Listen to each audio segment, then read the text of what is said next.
ದಿವ್ಯವಾದ ಮೂಟೆವರನು ಭಕ್ತಿ ಬಲಿಬುದು ನಿಂತ ಬೆಟ್ಟಗಳ ಹತ್ತುವಂತ ಬರುವುದು. ಭಗವಂತನ ನೋಡಿದರೆ ಪಾಪ ಅಳಿಬುದು, ಭಗವಂತನ ನೋಡಿದರೆ ಪಾಪ ಅಳಿಬುದು. ನಂಬವೆಲ್ಲ ಶರಣರಿಗೆ ಹಿಂದುಕೊಳ್ಳುವುದು. ಎಲ್ಲಿ ತುಂಬಿದೆ ಚಂದನದ ದಿವ್ಯ ಪರಿಮಳ, ಚಂದನಗಿರಿಗೆ ತುಂಬಿವುದು ಚಂದನ ಪರಿಮಳ. ಅಯ್ಯಪ್ಪಗಿರಿಗೆ ತುಂಬಿವುದು ಚಂದನ ಪರಿಮಳ.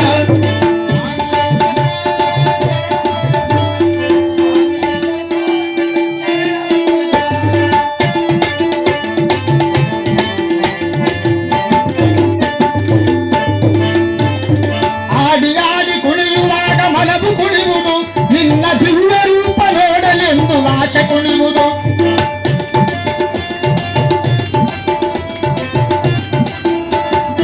ಆಡಿ ಆಡಿ ಕುಣಿಯುವಾಗ ಮನವು ಕುಣಿಯುವುದು, ನಿನ್ನ ದಿವ್ಯ ರೂಪ ನೋಡಲೆಂದು ಆಶೆ ಕುಣಿಯುವುದು. ಕಾಡಿನಲ್ಲಿ ಶರಣ ಘೋಷ ಕೇಳಿ ಬರುವುದು, ಕಾಡಿನಲ್ಲಿ ಶರಣ ಘೋಷ ಕೇಳಿ ಬರುವುದು. ಮನೆಯ ಮರೆತು ಭಕ್ತ ಸಂಘ ಕಾಡಲಿರುವುದು, ಮನೆಯ ಮರೆತು ಭಕ್ತ ಸಂಘ ಕಾಡಲಿರುವುದು. ಎಲ್ಲಿ ತುಂಬಿದೆ ಚಂದನದ ದಿವ್ಯ ಪರಿಮಳ, ಅಯ್ಯಪ್ಪಗಿರಿಗೆ ತುಂಬಿರುವುದು ಚಂದನ ಪರಿಮಳ. ಏನು ತುಂಬಿದೆ ಗಿರಿಯಲ್ಲಿ, ಏನು ತುಂಬಿದೆ ಅವರ ಭಕ್ತಿ ದಿವ್ಯ ರೂಪದಿಂದ ತುಂಬಿದೆ. ಸ್ವಾಮಿ ಅಯ್ಯಪ್ಪ.